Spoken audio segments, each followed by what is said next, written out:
Hey everyone, how's it going? I know it's been a while since I shot last. Forget posting, I haven't even shot in such a long time. And the reason being, as I had mentioned actually in my last video, is I was waiting to move into my new house, which I finally have. That's my dressing table, which I will show you properly in detail maybe later. I want to give you all a room tour and maybe even give you a peek at my closet. But not right now because there are a few finishing touches I want to add. To be very honest, that was not the only reason. I had a bit of an acne outburst last year. I think middle of last year it just started happening and I didn't realize it would get so bad because I've never had such a big acne problem. It shows up once a month around that time of the month, but that's usually it and it just subsides. So this was new and it was pretty bad. It was leaving these horrible pigmentation, scars, and I wasn't exactly feeling very confident to, get in front of the camera and start shooting videos. Yeah, I am much better now. The scars are still there, but getting back to normal. So today's topic, I want to talk about something which is actually very crucial, very important, and that is the shopping do's and don'ts. When I was sifting through my wardrobe and organizing everything, I realized there are still a few items which have price tags on, which in the moment I just get excited and I buy, but later I don't even realize it's lying there, I'm not wearing it at all. So generally I do have a checklist in my mind when I'm shopping, but there are times when I forget about it. So yeah, I'm gonna make sure I remember these points next time, and I thought I'd share it with you too, so that when you are out shopping or you're online surfing some website and you get a little carried away, you will probably, just remind yourself and hold yourself back before you spend a little too much. So the number one mistake that I often make is waiting till I really need to go shop, like it's last minute and there's an event or a function or I don't know, fashion week coming up and I'm just staring at my wardrobe like I'm nothing. Because often what I do is I stick to a lot of basics and I don't realize that I might need something that could uplift an outfit, and I just don't bother the rest of the days.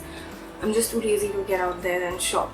So that's the problem. You should be shopping in advance in a way, so when you're out and you see some kind of piece like say a denim jacket or a vest that looks amazing and you think it's gonna work with other items in your wardrobe and you try it on and you really like the fit, then don't wait for a special occasion to buy it. Just go ahead and buy it, because it's going to be something that's going to come in use in the next few months, maybe even years, if it's an investment piece like a jacket which you got from a good quality brand. So yeah, it's very important that you don't wait till the last minute. It's okay to shop slow and steady. You go maybe once a month, and if you see one item also that you feel could make a difference to your wardrobe, go ahead and buy it. So of course now it's the day and age of online shopping and most people are buying items online, but when you actually get out there and you shop, it's important that you try on what you're looking at, because it's not just if the item will fit you, but it's also about how it's going to look on you, if you actually like how it looks on you, and if you really picture yourself wearing it somewhere. What often happens is something might look great on the hanger or on the racks or on the mannequin, but once you try it, you don't love it as much. So when you do try it out, what happens is you actually come to know what styles do work for you and what styles you actually love. So yeah, once you get to know these styles while you're out there trying out things, when you're shopping online, you're gonna know better about what styles you should be investing in when shopping online or offline. A word of warning though, when you're in a shop's trial room, the lighting is such that everything is supposed to look good. So if you feel like that's not enough, go back home and try it again. I suggest this for stores that have a 15-day or 30-day exchange policy. I often do that because there are certain stores where I know my size very well, so I just pick up things that I really like and then I go back home and I try it, and if it just doesn't work in the normal lights, in the natural light, if I see my reflection in the mirror and I don't like it at home, then I will most likely go and exchange it. So yeah, don't let the store lighting trick you, but still try it on in the store, because at least you get a first impression of it. That don't just follow what bloggers are telling you, or what influencers are telling you, or what fashion magazines are telling you. It's a very important thing, because there are just so many messages everywhere, and they're bombarding us with so much content everywhere you go. So I feel truly that you should love the item yourself. If you don't like it, if you don't feel comfortable in it, if you don't think that it's going to work for you in whatever environment you plan to wear it, at home, at work, outside, whatever it is, if it's not working for you, then just don't buy it. Just don't listen to what people are saying, because eventually it's you who has to wear it, and you who has to feel confident when you wear it. The whole point of these clothes is to reflect your personality and to basically work for you. So if they're not doing that, then they're just not right for you. Just please buy what you love, what from inside just makes you happy. One mistake I often make is just rushing, racing towards the neutrals in any store, and that's something I've been guilty of always. And now I'm learning to sort of stop doing that, to embrace color, to embrace prints, to get a little wilder with my fashion sense. And that is not something you need to force on yourself, of course not.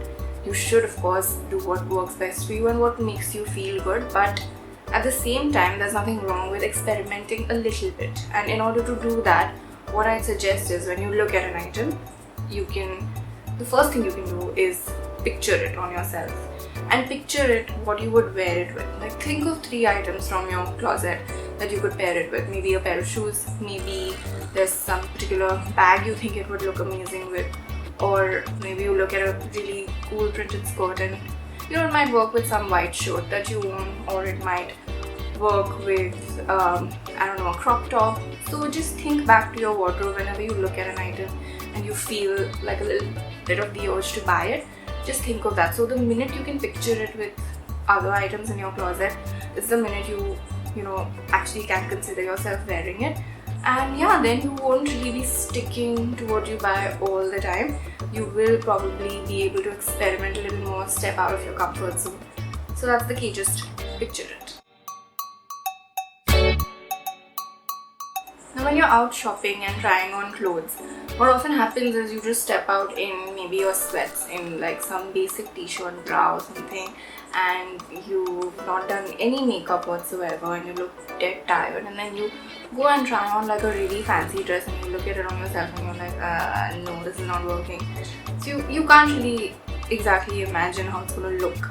So I'm not saying get super decked up when you're going shopping, but it's okay to do like a little bit of a basic makeup routine, nothing major, maybe just a little kohl, little mascara, a little bit of a gloss or something, just a little to liven up your face. And yeah, when you're stepping out to shop, just wear neutrals so that you can wear any kind of combination of clothes when you're trying them on. One thing that I often do is I wear a strapless bra when I'm stepping out shopping and whatever other clothes with it. So then when I'm trying on something which maybe has like spaghetti sleeves, or it's strapless, or it's a tube top or whatever, it works better instead of maybe wearing like this massive sports bra which is just looking horrible with some amazing sexy dress you're trying on.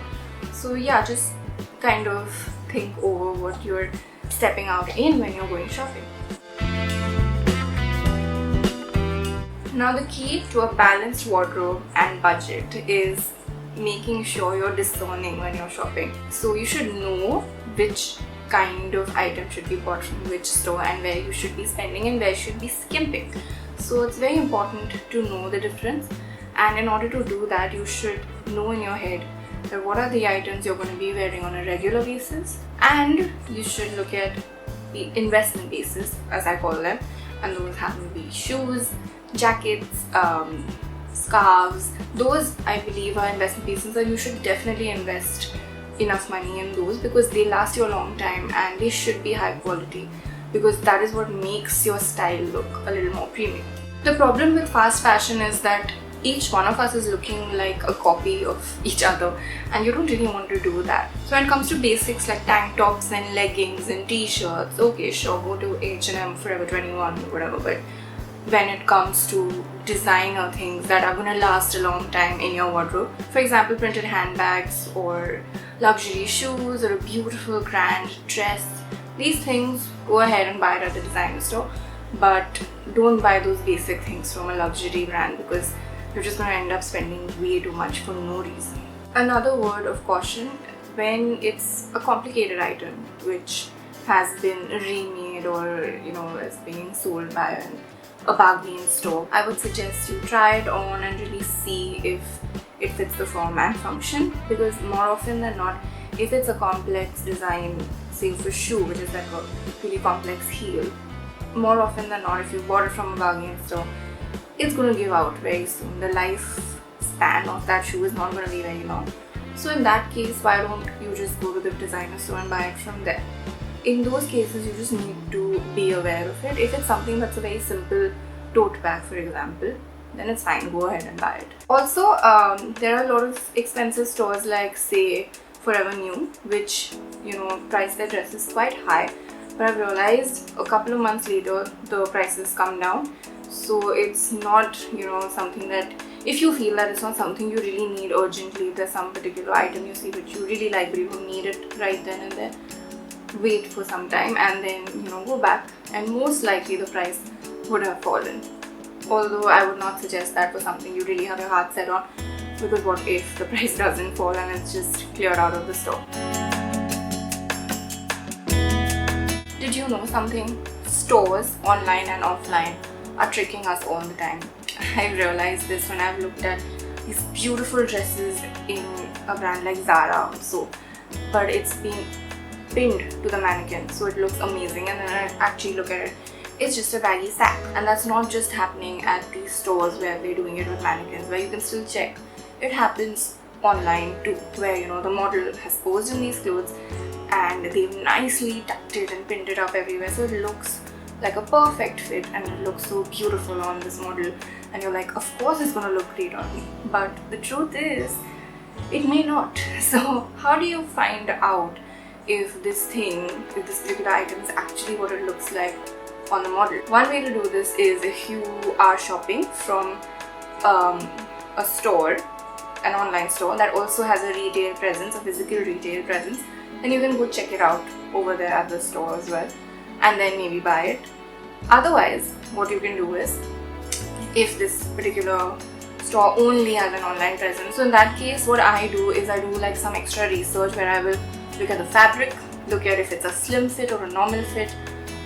With websites like Shein, they actually tell you the exact proportions for each and every garment. For each and every garment has a different number of sizes, so yeah, be careful of that. And very important is looking at the reviews. Now every website doesn't have this, but certain websites do, where customers are actually sharing pictures of themselves wearing it, and talking about if the color is proper, the fit is proper, the fabric is correct. So just look at these things and just do your research before you go ahead and buy it. One very, very, very, very, very important point that I forgot to mention earlier is, what is the purpose of your shopping visit? That's very important when you're setting out to shop, or you're logging into a website and thinking, yes, I'm going to shop today. Just think about why you want to do it. What is the goal? If it's only because you're maybe stressed out, I don't know, it's just there's something upsetting you and you just want a release and you want to treat yourself, then in that case, I would suggest stepping back and thinking about doing something else, maybe finding another release, go for a walk, go work out, or treat yourself to something smaller. Maybe you could go treat yourself to some food item that you like, or you could just go and buy some cosmetics or something which will make you feel good but at the same time won't stress you out later. So if the whole reason for you to be shopping is stress or something like that, then please don't go and spend recklessly. It makes no sense and only will lead to regret later. If there's another reason, if there's some function event coming up, then you know what you're shopping for. Or if you just feel like you really need some item, then sure, then you're not going to just waste and end up spending more than you can afford. So yeah, I think that covers pretty much everything. There's no rigorous or hard and fast rules. This is just a guide to help you get going and to help you save and discern between what should be spent on what shouldn't, and how to make the right choices while shopping. That's about it. Eventually it comes down to what you like, and just have fun shopping. If you like this video, then don't forget to leave a thumbs up. Do comment below if you like this video, or if there's something you want me to cover related to this or something else. I mean, I'm always looking for ideas, and yeah, let me know your feedback. We have already reached about 600 subscribers. I think I'm like 4 or 5 away from 600, so please help me reach 600 and hopefully cross that soon. And yeah, I will see you very soon again. Until next time.